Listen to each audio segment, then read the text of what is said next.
வணக்கம். நம்ம இன்னைக்கு இந்த வீடியோவில் ஒரு சூப்பரான பூண்டு சிக்கன் கறி தான் பண்ண போகிறோம். வாங்க நான் இதை எப்படி செஞ்சேன்னு பார்க்கலாம். அதுக்கு முன்னாடி இந்த சேனலை நீங்கள் இது வரைக்கும் சப்ஸ்கிரைப் பண்ணலன்னா சப்ஸ்கிரைப் பண்ணி வச்சுக்கோங்க. இந்த கார்லிக் சிக்கன் கறி பண்ணுறதுக்கு நான் ஒரு பாத்திரம் அடுப்பில் வச்சுருக்கேன். 1 டேபிள் ஸ்பூன் நல்லெண்ணெய் சேர்த்துருக்கேன். பெருஞ்சீரகம் கொஞ்சம் போட்டுடலாம். பெரிய வெங்காயம் 1 கட் பண்ணி வச்சுருக்கேன், அதை சேர்த்துடலாம். அந்த ஒரு பெரிய வெங்காயம் அளவுக்கு சின்ன வெங்காயம் 1 கட் பண்ணி வச்சுருக்கேன். அதே அளவுக்கு சின்ன வெங்காயம் அதையும் சேர்த்துக்கலாம். சின்ன வெங்காயம் கிடைக்கலன்னா இப்போ சின்ன வெங்காயம்லாம் நல்ல விலையெல்லாம் குறைஞ்சி தான் இருக்குது, வாங்கலாம். இப்போ அதில் 2 பெரிய வெங்காயம் அளவில் எடுத்திருக்கேன். 2 துண்டு இஞ்சி. இது ஒரு 25 பல் பூண்டு இருக்கும். கொஞ்சம் பெருசாக இருந்தால் 20 போட்டுக்கோங்க. இதையும் சேர்த்துக்கலாம். 1 கொத்து கருவேப்பிலை. இது லைட்டாக ப்ரௌன் வர நல்லா வதக்கி எடுத்துக்கலாம். இந்த அளவு வதங்கினா போதும்.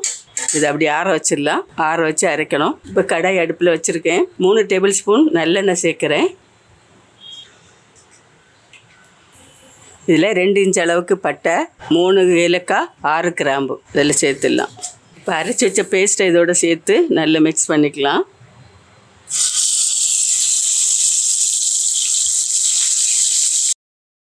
இப்போ இந்த அளவு வதங்கின போதும். ஒரு 2 நிமிஷம் வதக்கிட்டேன். இதில் தக்காளி பழம் சேர்க்கலாம். 2 தக்காளி பழம் பொடியாக கட் பண்ணி வச்சுருக்கேன், அதை சேர்த்துடலாம். இதில் ஒரு 1/2 டீஸ்பூன் உப்பு சேர்க்குறேன். தக்காளியும் இந்த மசாலாவும் நல்லா வதங்கி வரட்டும். 1/2 டீஸ்பூன் மஞ்சள்தூள் சேர்க்குறேன். 1 teaspoon Kashmiri chilli powder. 2 teaspoon மல்லித்தூள் சேர்க்குறேன்.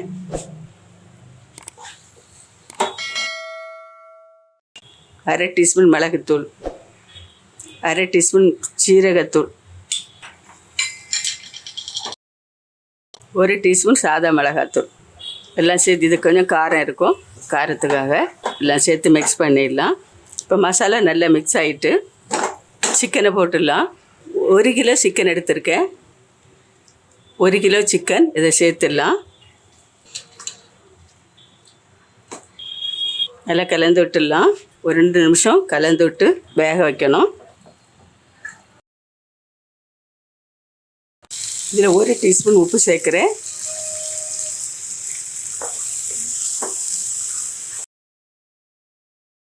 இப்போ 2 நிமிஷம் அப்படி நல்லா கலந்து விட்டாச்சு.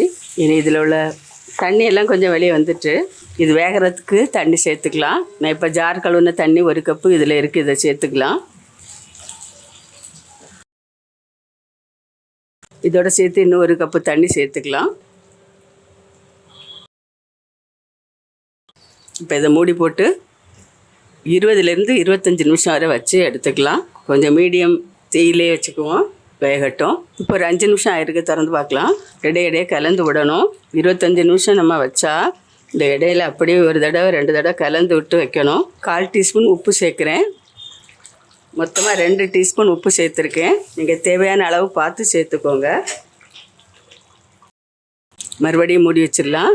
இப்போ 25 நிமிஷம் ஆகிருக்கு. தண்ணியெல்லாம் வற்றிட்டு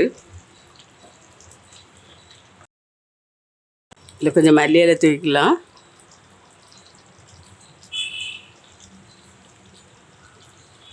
இவ்வளோதான், சூப்பராக ரெடி ஆகிட்டு. நீங்களும் வீட்டில் இது மாதிரி ஒரு தடவை ட்ரை பண்ணுங்கள். இந்த பூண்டு சிக்கன் கிரேவி சூப்பராக இருக்கும். நீங்களும் ட்ரை பண்ணி பாருங்கள். மறுபடியும் ஒரு நல்ல ரெசிபியோட நான் உங்களை சந்திக்கிறேன். மறக்காமல் லைக் பண்ணுங்கள், கமெண்ட் பண்ணுங்கள், சப்ஸ்கிரைப் பண்ணுங்கள். நன்றி. God bless you.